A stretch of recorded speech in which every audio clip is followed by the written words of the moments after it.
Notail? Seb? Gosh, those names sound familiar. Why? Where do I feel like I've... You know what it is? I feel like this looks familiar next to you guys. Returning TI8 champions. Is it the same way that you left it? Looks the same to me. Yeah. Maybe there's a few changes on the back. I hope there better be. It's missing also a couple of people around it. Last time I saw it, it was like... Oh, yeah. Yeah.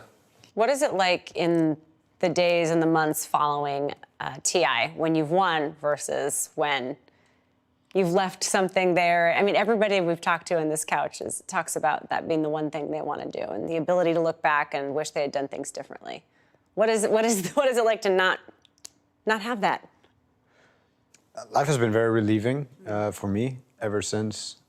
There's been that one thing that was there for a very long time that was no longer there in a way, like an underlying kind of pressure or question whether or not you're competent or you have the ability to do what you set yourself to do. You dream about it, you wake up, you work towards that, you know, it's like your life is about that.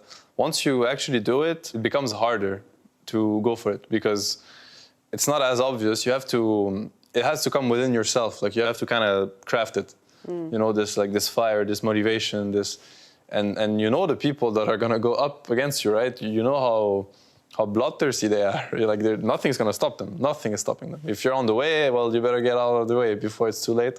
What made you decide to handle Anna taking a break and a leave the way that you did, which was to be pretty open about what was going on? And also, you didn't seem that concerned about what that meant for your longevity as a team. Dota asks for a lot of time. It asks for all your time, more or less. And if somebody doesn't want to spend their time doing something, well, everybody should have the freedom to do what they want.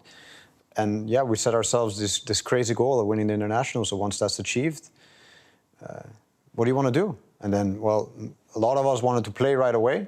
And Anna decided that he's not ready to play. Like, he, again, wanted to self-reflect, spend some time at home. And that was that. And how meaningful is it to be able to come and play TI and play in front of a different audience with it being in Shanghai and in China for the first time? There's so many things about this TI that are different from last year's. It's a new audience. We're a different team, probably. I mean, we grew.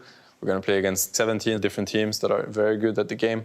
The Chinese audiences, I've always admired how the fervor, like they're going to root for the teams that they're going to decide to root for, and it's most likely going to be the Chinese teams. And they're one of the very few audience that also roots against the teams that are trying to defeat their favorites.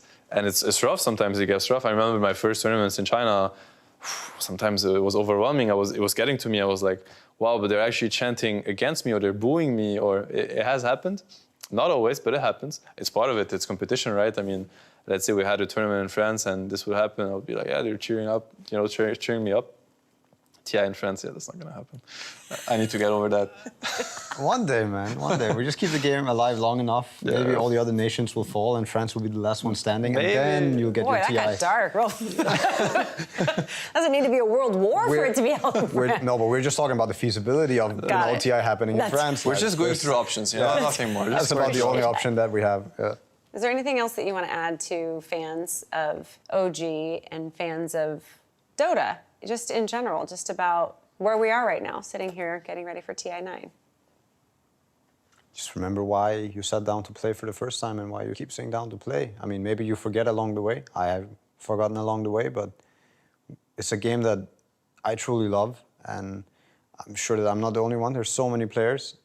Just the good parts again. Focus on the positivity, enjoy the games, enjoy your teammates. Don't queue for the next game if you're in a bad mood and you know it's going to be a bad game. Queue if you're looking for the fun, if you're looking for something good, if you're looking for that nice game or nice experience. And that doesn't mean winning. Some of the best games are still spent losing. And yeah, some people get caught up in that as well. Play for fun. Have fun. Enjoy it.